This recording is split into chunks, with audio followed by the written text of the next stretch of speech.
أعوذ بالله من الشيطان الرجيم. بسم الله الرحمن الرحيم.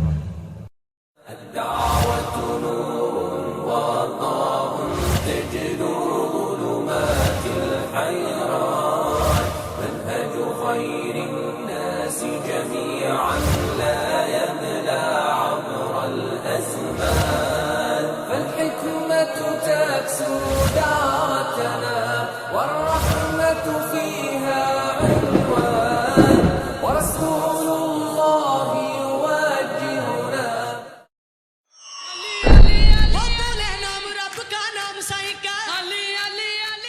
نارو زینب نارو ہمارے جگر کے ٹکڑے نارو، میں کیسے نہ رو بابا، میں اجڑ گئی بابا، میں کیسے نہ رو بابا، میں اجڑ گئی بابا۔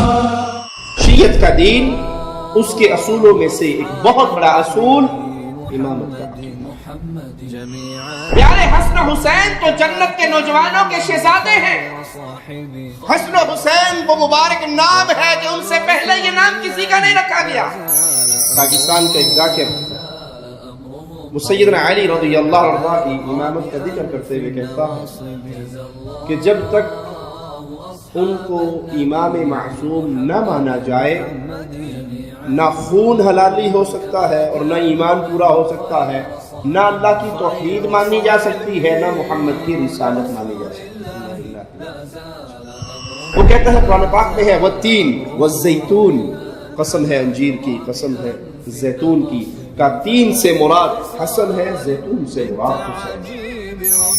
آپ کے جو ائمہ جن کو آپ معصومین کہتے ہو، ان میں سے کسی امام کا کوئی ایک شاگرد، سیدنا حسین کا کوئی ایک شاگرد، سیدنا حسن کا کوئی ایک شاگرد، سیدنا مولا علی کا کوئی ایک شاگرد، موسیٰ کاظم کا کوئی ایک شاگرد، جعفر صادق کا کوئی ایک شاگرد جس نے اپنا نام عبدالعلی، عبدالحسن، عبدالحسین، عبدالزہرا، عبدالامام، کوئی ایک مسجدوں میں گھس کے، مدارس میں گھس کے، امام بارگاہوں میں جا کر خودکش حملے کرنا یہ اسلام نہیں ہے۔ یہ اسلام کے چہرے کو سیاہ کرنا ہے، یہ اسلام کی سفید چادر کو داغدار کرنا ہے۔ یہ باعث اجر نہیں، باعث ثواب نہیں کہ آپ کسی امام باڑے میں جائیں اور اپنے آپ کو خودکش حملہ کر کے اور وہاں نمازیوں کو ہلاک کر دیں۔ یہ آپ کے ذمہ اللہ نے لگایا ہے، یہ رسول نے۔ السابقون الأولون من المهاجرين والأنصار والذين اتبعوهم بإحسان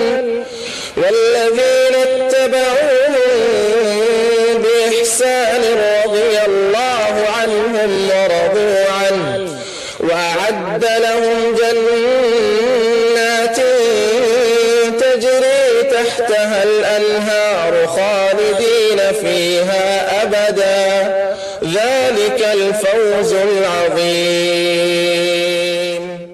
إن الحمد لله نحمده ونصلي على رسوله الكريم. أعوذ بالله من الشيطان الرجيم. بسم الله الرحمن الرحيم.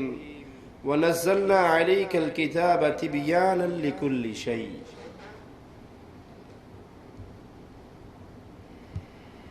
شیعت کے نام درد مندانہ پیغام، اس موضوع کی آج یہ تیسری کڑی ہے۔ یہ موضوع ہم نے کیوں اختیار کیا؟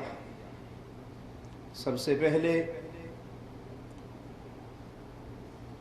اللہ مالک کے سامنے سرخرو ہونے کے لیے، اپنے اوپر آنے والی ذمہ داری کو ادا کرنے کے لیے،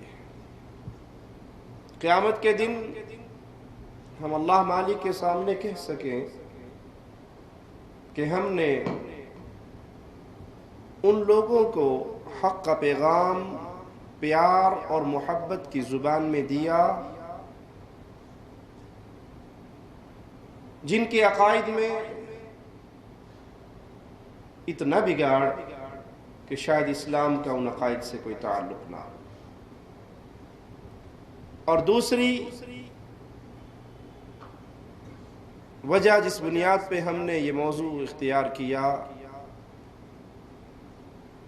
وہ ایسے لوگوں پہ حجت کو تمام کرنا جو حق کو تلاش کرنا چاہتے ہیں، جن کے دل میں یہ ہو کہ آج تک ہمیں کسی نے پیار اور محبت سے نہیں بلایا، دلائل کی دنیا میں لا کر حقیقت سے پردہ نہیں اٹھایا، گالی گلوچ، سخت زبان، اس کی تعلیم ہمیں محمد کریم صلی اللہ علیہ وسلم نے نہیں دی۔ عقائد کتنے ہی کفریہ کیوں نہ ہو، کوئی فرعون سے بڑا کافر تو نہیں ہوگا، اور اللہ مالک موسیٰ علیہ السلام کو بھیج رہا ہے کہ فرعون کے پاس جاؤ، بات نرم کرنا، ہو سکتا ہے ہدایت پا جائے۔ تو ہمارے ذمہ بات پہنچانا ہے، اچھے انداز میں، نرم انداز میں، دلائل کی دنیا میں آ کر ڈنڈا مارنا، کسی کو کافر بنا کے جہنم کے اندر چھوڑ کے آنا، یہ ذمہ داری مسلمان پر اللہ نے نہیں لگائی۔ حق بیان کر دیجئے، دلائل بیان کر دیجئے، اور سننے والے کے لیے موقع آسان کر دیجئے، اور اسے بتا دے بھائی راہ ہدایت دکھانا ہماری ذمہ داری ہے، اب اس راہ ہدایت کا سوال تم اپنے اللہ سے کرو، اور جو رب سے سچے دل سے ہدایت مانگتا ہے اللہ اس کے لیے ہدایت کے راستے کھول دیتا ہے۔ آئیے آپ کو چند اور نکات کی طرف لے کر چلیں، جن لوگوں کے دل میں یہ ہے کہ ہمیں حق مل جائے، ہم حق کے راہی بن جائیں، ہم دلائل کی دنیا پہ اپنے دل کو راضی کرتے ہوئے مطمئن ہو کر ایسے راستے کا انتخاب کریں جو راستہ محمد الرسول اللہ صلی اللہ علیہ وسلم نے بیان فرمایا۔ شیعت کے ہاں امامت کا مسئلہ بہت بڑا مسئلہ ہے۔ ائمہ پر ایمان لانا، ان کے معصوم ہونے پر ایمان لانا، یہ ان کی دین کی بنیادی ضروریات میں شامل ہے۔ اس کو ایک اصول مانتے ہیں اپنے دین کا، اور اگر یہ ٹوٹ جائے تو ان کے ہاں دین ہی ختم ہو جاتا ہے، دین ہی ٹوٹ جاتا ہے۔ محمد رضا المظفر عقائد الامامیہ صفحہ 102 پر لکھتے ہیں، امامت دین کے اصولوں میں سے ایک اصول ہے، عمود ہے۔ دین، شیعت کا دین، اس کے اصولوں میں سے ایک بہت بڑا اصول امامت کا عقیدہ ہے۔ بلکہ فاضل علوی پاکستان کا ایک ذاکر وہ سیدنا علی رضی اللہ عنہ کی امامت کا ذکر کرتے ہوئے کہتا ہے کہ جب تک ان کو امام معصوم نہ مانا جائے، نہ خون حلالی ہو سکتا ہے اور نہ ایمان پورا ہو سکتا ہے، نہ اللہ کی توحید مانی جا سکتی ہے، نہ محمد کی رسالت مانی جا سکتی۔ ہم کہتے ہیں اپنے ان عقائد پہ باقی رہیے اور ہمارے ساتھ چلیے، ہم آپ کو راہ حق کا سفر کروانا چاہتے ہیں، راہ حق دکھانا چاہتے ہیں۔ پھر اس کے بعد یاد رکھیے، اِنَّا هَدَيْنَاهُ السَّبِيلَ اِمَّا شَاكِرًا وَإِمَّا كَفُورًا۔ اللہ نے راستے کھول دیے ہیں، حق اور باطل واضح کر دیا ہے، اور آپ چاہے شاکر بنے، شکر گزار بنے، راہ حق کے راہی بنے، یا وادی کفر اور شرک میں بھٹکتے رہ جائیں، یہ آپ کی خوش نصیبی یا بد نصیبی کا ماجرا ہے۔ میرے مالک نے حق اور باطل کو بالکل واضح کر دیا ہے۔ اوائل المقالات صفحہ 44 پر شیخ مفید لکھتا ہے، امامیہ فرقہ کا اس بات پر اجماع ہے، تمام علماء اس فرقے کے متفق ہیں، اجماع کر چکے ہیں کہ جس نے ائمہ میں سے کسی ایک امام کی امامت کا انکار کیا تو اللہ تعالیٰ نے جو اس امام کی اطاعت واجب کی تھی اس نے اس کو چھوڑ دیا، اس کا منکر ہوا تو وہ انسان کافر ہو جاتا ہے، گمراہ ہو جاتا ہے، ہمیشہ ہمیشہ کی جہنم کا مستحق ہو جاتا ہے۔ تو عقیدہ امامت شیعت کے ہاں اتنا اہم ہے کہ اگر کوئی ایک امام کا انکار کرے یا اس کی اطاعت کا انکار کرے تو وہ ہمیشہ کے لیے جہنم کا مستحق ہے اور کافر ہو گیا۔ ہم کہتے ہیں اے عقل مند انسانوں ذرا غور کرو، جب یہ عقیدہ اتنا اہم ہے تو اتنی اہم بات کا ذکر اللہ کے کلام میں کیوں نہیں ہے؟ قرآن حکیم جو کھلی ہوئی کتاب ہے، قرآن حکیم جو عقائد کو، بنیادی باتوں کو کھول کے بیان کرتی ہے، جس کے اندر ایک ایک بات کی تفصیل موجود ہے، اتنا بڑا معاملہ، اتنا بڑا عقیدہ، اتنی اہم بات جس کا انکار بندے کو ہمیشہ ہمیش کی جہنم کا مستحق قرار دے، تو کیا اتنی بڑی بات کا ذکر اللہ کے کلام میں نہیں ہونا چاہیے تھا؟ قرآن حکیم کے اوراق خالی ہے، نہ ائمہ کے نام کا ذکر ہے، نہ عقیدہ امامت کا ذکر ہے، حالانکہ مالک فرماتا ہے کہ اس قرآن میں ہدایت ہے، تفصیل ہے، بیان ہے۔ اللہ مالک نے کلام الہی میں، اپنے کلام میں نماز، روزہ، حج، زکوٰۃ، جہاد، وراثت، یہ مسائل بیان کیے ہیں۔ قرضوں کا معاملہ، بلکہ قرآن حکیم کی سب سے لمبی آیت دین کی آیت ہے، قرض کی آیت ہے۔ قرض لینا دینا، میاں بیوی کے معاملات، زکوٰۃ، وراثت، نماز، روزہ، سفر کے حالات، بعض جگہ پہ شکار کے معاملہ، یہ تمام ڈیٹیل قرآن حکیم میں بیان ہوئی۔ جو عام چیزوں کو اس طرح کھول کر کتاب بیان کر رہی ہے، وہ عقیدہ امامت کو کیوں بیان نہیں کر رہی؟ حالانکہ شیعوں کی کتابوں کے اندر بہت ساری روایات ہیں جو دلیل ہیں ان کے ہاں کہ عقیدہ امامت، نماز، روزہ، حج، زکوٰۃ، جہاد، اس سے زیادہ اہم، اس سے بڑا اور بنیادی معاملہ ہے ان کے دین کا۔ ہم سوال کرتے ہیں، بڑی عجیب بات ہے، قرآن حکیم میں پیارے نبی صلی اللہ علیہ وسلم کے ایک صحابی سیدنا زید بن حارثہ، ان کا ذکر آتا ہے، ان کا نام آتا ہے۔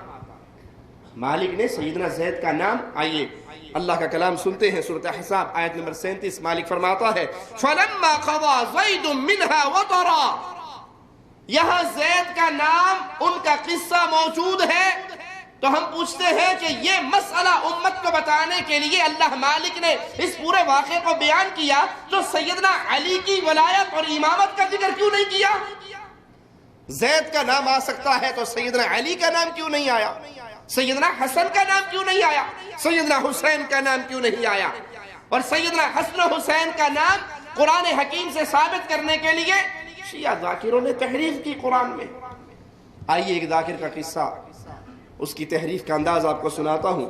وہ کہتا ہے قرآن پاک میں ہے والتین والزیتون، قسم ہے انجیر کی، قسم ہے زیتون کی، کا تین سے مراد حسن ہے، زیتون سے مراد حسین ہے۔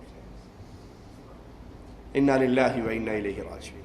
کہا یہ ہمارے ہاں روایات سے ثابت ہے، اہل بیت کی روایات جو ہمارے ہاں ائمہ کی خبریں پہنچی بھی ہیں، اس سے یہ ثابت ہے کہ تین سے مراد حسن، زیتون سے مراد حسین۔ ہم کہتے ہیں اگر فرض کیا ایک لمحے کے لیے آپ کی روایات کو ہی مان لیا جائے، تو اللہ مالک نے حسن و حسین کا ذکر کرتے ہوئے تین اور زیتون کے اشارے کیوں اختیار کیے؟ یہاں تو زید کا نام دیا ہوا ہے۔ پیارے حسن و حسین تو جنت کے نوجوانوں کے شہزادے ہیں۔ حسن و حسین وہ مبارک نام ہے کہ ان سے پہلے یہ نام کسی کا نہیں رکھا گیا۔ حسن و حسین رسول اللہ صلی اللہ علیہ وسلم کی آنگن کی خوشبو ہے، عظیم ترین ہستی ہے، عظیم ترین مقام ہے ان کا۔ نہ علی کا نام قرآن حکیم میں، نہ حسن کا نام قرآن حکیم میں، نہ حسین کا نام قرآن حکیم میں، اور آپ کو حسن و حسین کی امامت اور ان کا ذکر ثابت کرنے کے لیے وہ تین و زیتون کے تحریف کرتے ہوئے یہ معنی نکالنے پڑے کہ یہاں ایک سے مراد حسن ہے اور دوسرے سے مراد حسین ہے۔ آخر کیوں؟ مسئلہ اتنا بڑا کہ امامت کو نہ ماننے والا کافر، ہمیشہ کا جہنمی۔ نہ ائمہ کا نام کلام الہی میں ہے، نہ اس عقیدے کا ذکر کلام الہی میں ہے۔ مالک فرماتا ہے وَهُوَ الَّذِي أَنزَلَ إِلَيْكُمُ الْكِتَابَ مُفَصَّلًا، اللہ مالک وہ ذات ہے جس نے ایک کتاب کامل تمہارے پاس بھیج دی اور اس کے مضامین خوب صاف صاف بیان کیے گئے۔ یہ قرآن حکیم مکمل کتاب ہے، اس کی بنیاد پہ جنت اور جہنم کے فیصلے ہونے ہیں۔ اتنا بڑا فیصلہ آپ نے کر دیا کہ جو مولا علی کی امامت کو نہیں مانتا، سیدنا حسن و حسین کی امامت کا انکار کرتا ہے، یا ائمہ اہل بیت میں سے کسی کی امامت کو نہیں مانتا، ابدی جہنمی۔ ہمیشہ کا کافر ہو کے برباد ہو گیا، اس کا ذکر اللہ کے کلام میں کیوں نہیں؟ آئیے قرآن حکیم کی ایک اور آیت پہ غور کرتے ہیں۔ وَنَزَّلْنَا عَلَيْكَ الْكِتَابَ تِبْيَانًا لِكُلِّ شَيْءٍ، ہم نے ایک ایسی کتاب اتاری جو ہر چیز کو کھول کھول کے بیان کرتی ہے۔ وَهُدًى وَرَحْمَةً، وہ ہدایت والی کتاب ہے، وہ رحمت کا پیغام لے کر آئی ہے۔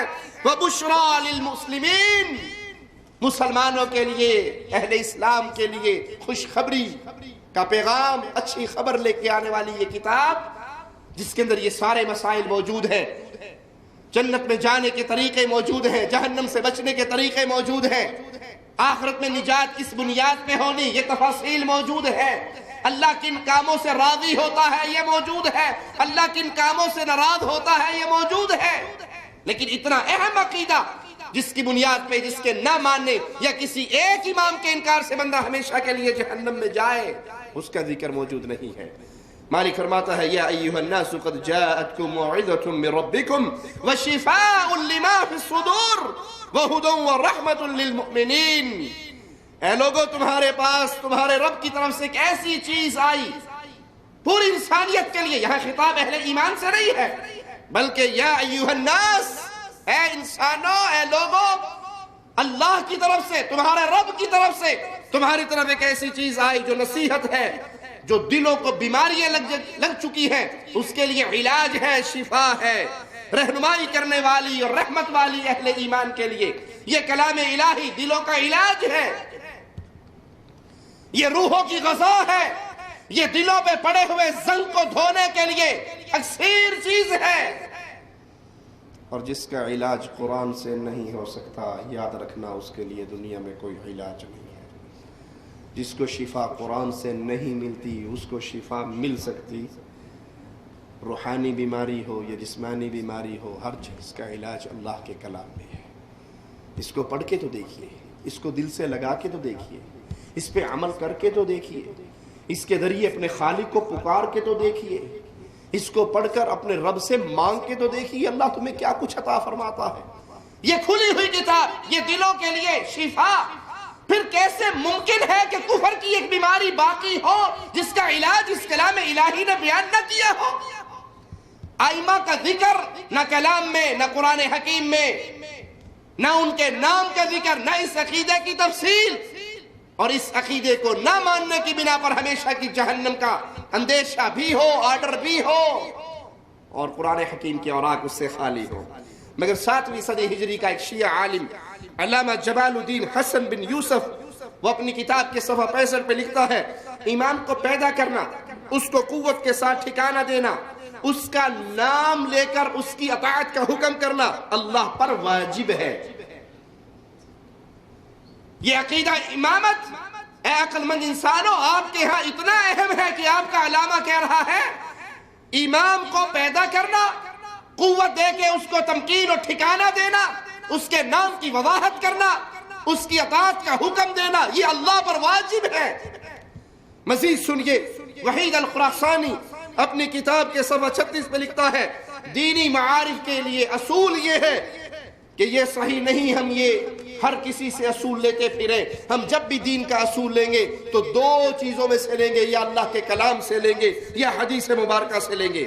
بے شک انحرافات، اپنے علامہ جی کا قول سنیے، بے شک انحرافات اس وقت پیدا ہوتے ہیں جب ہم ان 2 مصادر کو چھوڑ کر دین کو تیسری جگہ سے لیں۔ یہ آپ کا بزرگ ہے، یہ آپ کا شیخ ہے، اور آج کل کا نہیں، پرانا اسلاف میں سے آپ کا شیخ ہے جو کہہ رہا ہے کہ اگر ہم نے دین لینا ہے تو ہمیں 2 جگہ سے لینا پڑے گا، ایک اللہ کا کلام اور ایک نبی صلی اللہ علیہ وسلم کی احادیث۔ اگر اس کو چھوڑ کر تیسری جگہ سے لیں گے تو پھر معاملات، فیصلوں کو سمجھنے کے لیے قرآن سے نہ لیا جائے، حدیث سے نہ لیا جائے تو پھر خرابی اور بربادی ہے، یا قرآن سے لیا جائے گا یا روایات سے لیا جائے گا۔ وحید الخراسانی کی بات کو سامنے رکھ کر آئیے کلام الہی کے اوراق پڑھ لیجئے۔ میں ہر اس بھائی کو دعوت فکر دیتا ہوں، محبت کے ساتھ، پیار کے ساتھ، مٹھاس کے ساتھ، درد دل کے ساتھ، اس کو جہنم کی آگ سے بچانے کے درد کے ساتھ، وہ درد جو ہمیں محمد رسول اللہ نے دیا صلی اللہ علیہ وسلم، کہ آپ ایک یہودی بچے کے گھر بھی پہنچتے ہیں، اس کی بیماری کا سن کے اس کے پاس جا کر کہتے ہیں یا غلام قل لا الہ الا اللہ، اور وہ بچہ اپنے بابا کو دیکھتا ہے اور باپ کہتا ہے کہہ دے جو ابو القاسم کہہ رہا ہے صلی اللہ علیہ وسلم۔ یہ درس ہمیں سیرت محمدیہ سے ملا کہ آپ نے اللہ کی توحید کا پیغام پہنچانا ہے۔ آپ کے سامنے کوئی یہودی ہے، عیسائی ہے، نان مسلم ہے، گمراہ مسلمان ہے، کلمہ پڑھ کے بدعقیدہ ہو چکا ہے، اس تک اللہ کا پیغام محبت کے ساتھ، پیار کے ساتھ، مٹھاس کے ساتھ، درد کے ساتھ کہ سننے والے کو لگے اس آدمی کو میرے ساتھ کوئی درد ہے، کوئی لالچ ہے، اور اسے بتاؤ بھائی ہمیں لالچ صرف یہی ہے کہ اپنی جان کو جہنم کی آگ سے بچانا۔ اور اگر ہمارا پیغام سن کے آپ راہ حق کے راہی بن جائیں تو ہمیں پیارے نبی صلی اللہ علیہ وسلم نے خوشخبری دی تھی سیدنا علی کو خیبر کی طرف روانہ کرتے ہوئے، علی ایک آدمی تیری وجہ سے دین حنیف پہ آ گیا، سرخ قیمتی اونٹوں سے زیادہ قیمت یہ دولت ہے۔ ہم یہ ڈھنڈورا اس لیے پیٹ رہے ہیں سب سے پہلے اپنے گریبان کو قیامت کے دن بچائیں کہ اے اللہ جو ذمہ داری ہمارے کندھوں پہ پڑی تھی اس کو نبھانے کی کوشش کی ہم نے، تیرے بندوں تک پیغام لے کر کے، جو نام تو اسلام کا لیتے تھے لیکن ان کے عقائد تیری بھیجی ہوئی شریعت سے ٹکراتے ہیں۔ کچھ لوگ یہ دعوت کا کام کرتے ہیں لیکن گالی گلوچ کر کے، دیواریں سیاہ کر کے کافر کافر شیعہ کافر، جو نہ مانے وہ بھی کافر، ہم انہیں پیغام دیتے ہیں تمہارا یہ اسلوب محمد کریم نے نہیں دیا صلی اللہ علیہ وسلم۔ فرعون سے بڑا کافر کون ہوگا؟ کبھی بھی موسیٰ علیہ السلام نے فرعون کے پاس جا کر یہ نعرہ نہیں لگایا کافر کافر فرعون کافر، جو نہ مانے وہ بھی کافر۔ ابو جہل جس کو پیارے نبی صلی اللہ علیہ وسلم نے اس امت کا فرعون کہا تھا، اس کے سامنے کبھی پیارے نبی صلی اللہ علیہ وسلم نے یا آپ کے اصحاب نے یہ نعرہ نہیں لگایا کافر کافر، ابو جہل کافر، جو نہ مانے وہ بھی کافر۔ یہ دعوت کا انداز نہیں ہے۔ مسجدوں میں گھس کے، مدارس میں گھس کے، امام بارگاہوں میں جا کر خودکش حملے کرنا یہ اسلام نہیں ہے۔ یہ اسلام کے چہرے کو سیاہ کرنا ہے، یہ اسلام کی سفید چادر کو داغدار کرنا ہے۔ یہ باعث اجر نہیں، باعث ثواب نہیں کہ آپ کسی امام باڑے میں جائیں اور اپنے آپ کو خودکش حملہ کر کے اور وہاں نمازیوں کو ہلاک کر دیں۔ یہ آپ کے ذمہ اللہ نے لگایا ہے، یہ رسول نے۔ اللہ کی قسم یہ تعلیم نہ اللہ کے کلام سے ملتی ہے نہ محمد کے فرمان سے ملتی ہے صلی اللہ علیہ وسلم۔ یہ اغیار کی کہانی ہے، یہ اغیار کے مفادات کو آپ پورا کر رہے ہیں، اسلام کے نام کو بدنام کر رہے ہیں۔ وہ مساجد کے اندر مسلمانوں کا ذبح ہو، وہ قرآن پڑھنے والی بچیوں اور بچوں کا ذبح ہو، وہ مساجد کو جلانے کی کوششیں ہو، وہ مساجد کو بموں سے اڑانے کی کوششیں ہو، یا وہ امام بارگاہوں میں جا کے دہشت گردی ہو، اسلام بری ہے اس کام سے۔ اللہ کی بھیجی ہوئی شریعت اس کا درس نہیں دیتی۔ آپ کے دل میں دعوت دینا ہے، آپ کے دل میں پیغام پہنچانا ہے۔ دل کی دنیا بدلنے والا اللہ مالک ہے۔ کوئی مانتا ہے ٹھیک ہے، نہیں مانتا تو وہ جانے، اس کا اللہ جانے۔ تو ہم آپ تک یہ درد کے ساتھ پیغام لے کر آئے ہیں، بھائی ایک ایسا عقیدہ آپ کے علماء نے آپ کو دیا جس کے نہ ماننے کی وجہ سے انسان ہمیشہ کا جہنمی بقول آپ کے علماء کے بنے، اور آپ کے علامہ خراسانی ہی کہہ رہے ہیں ہم نے دین لینا ہے تو یا تو قرآن حکیم سے لیں گے یا احادیث مبارکہ سے لیں گے، لیکن یہ عقیدہ امامت قرآن پاک میں نہیں ہے، پیارے نبی صلی اللہ علیہ وسلم کی صحیح احادیث میں بھی نہیں ہے۔ اسی لیے علماء شیعہ میں سے دو گروہ بن گئے۔ ایک گروہ نے یہ عقیدہ رکھا کہ مہربانی لطف اللہ پر واجب ہے اور امام کا لیا جانا، امام کا نام لیا جانا اللہ کی مہربانی ہے۔ امام کا نام قرآن پاک میں ذکر کیا گیا تھا لیکن صحابہ نے تحریف کر دی اور سیدنا علی کا نام نکال دیا۔ اکثر شیعہ علماء یہی عقیدہ رکھتے ہیں، اکثر شیعہ علماء کا یہی قول ہے، بلکہ بعض علماء نے اجماع تک نقل کیا ہے کہ صحابہ نے اس قرآن کو تبدیل کیا اور سیدنا علی کا نام نکال دیا۔ ہم ان کو پھر پیار سے دعوت دیتے ہوئے کہتے ہیں قرآن حکیم وہ عظیم نعمت جس کی